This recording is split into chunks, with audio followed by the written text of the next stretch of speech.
Are you gonna sit or standing? Okay, I'm gonna sit. Please, I can't hold. Dude, it was creative.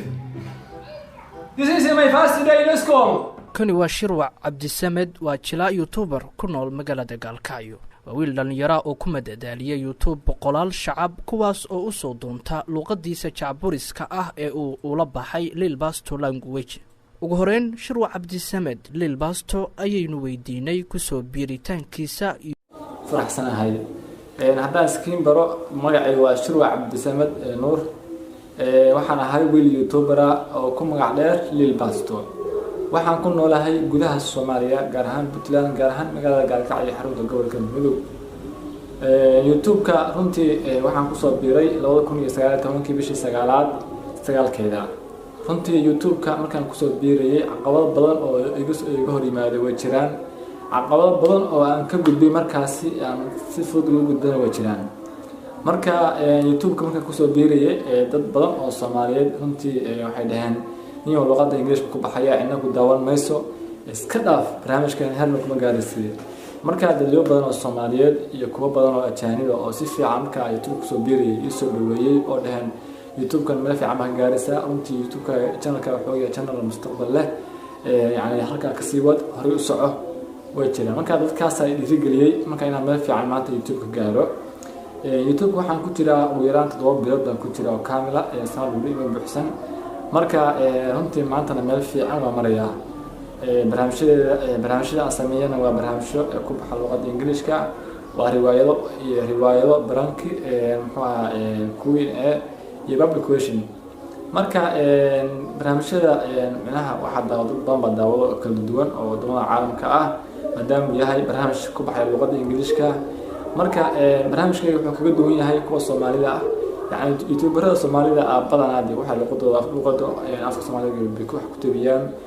barnaamijyadooda riwaayadooda Soomaaliga ku tibiyaan wax walba Soomaaliga ku tibiyaan asbax and it's also teeth wadif iyo naadir inay bulsho kugu taxmaan iyagoo aan sameyn falcelin Lil Basto ayaynu weydiinay sida ay bulshada u soo dhaweeyeen ku soo biiritaankiisa YouTube marka YouTube-ka markaan ku soo biirayay dad badan oo Soomaaliyeed runtii waxay dhaheen niyo luqadda Ingiriiska ku baxaya inagu daawan mayso iska dhaaf barnaamijkan heerna kuma gaaraysid marka dadyo badan oo Soomaaliyeed iyo kuwa badan oo ajaanib oo si fiican marka YouTube ku soo biirayay soo dhaweeyay oo dhaheen YouTube-kan meel fiican ma gaaraysa runtii YouTube-ka channel-ka wuxuu yahay channel mustaqbal leh yani halka ka sii wad hore u soco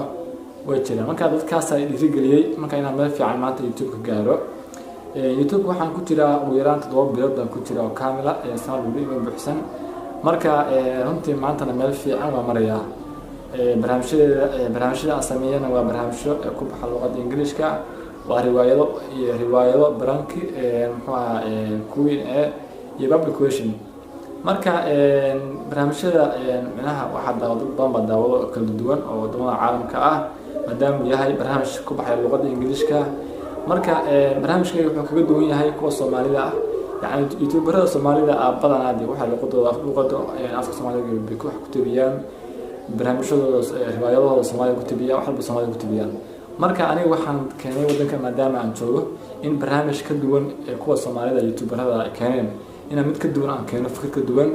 oo yani YouTube-kan soo noqdo YouTube channel oo adduunka dhan laga daawan karo oo dadyo kala duwan ay daawan karaan soo noqdo YouTube inaha mustaqbal u yeesho marka runtii maanta meel fiican mariya dadyo badan oo caalamka ay ku xiran oo ay daawado barnaamijkan qayb leh xal ka qaato xitaa si shargareeya marka YouTube-ka ku soo biirayay dadyo badan oo macnaha dhahan YouTube-kan iyo heerka gaaraysa iska dhaaf way jiraan dad dhiirigelin way jiraan dhahan runtii ki guun hor socda marka dadku macnaha aad u soo dhaweeyeen qarna aad u soo dhaweeyeen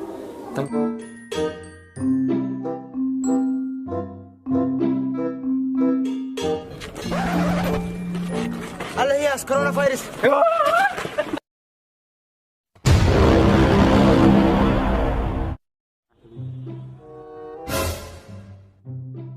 ugu dambeyn Shirwac Cabdisamed ayaa nooga waramaya hamigiisa ku aadan mustaqbalka dhow inuu YouTube-ka ka sameeyo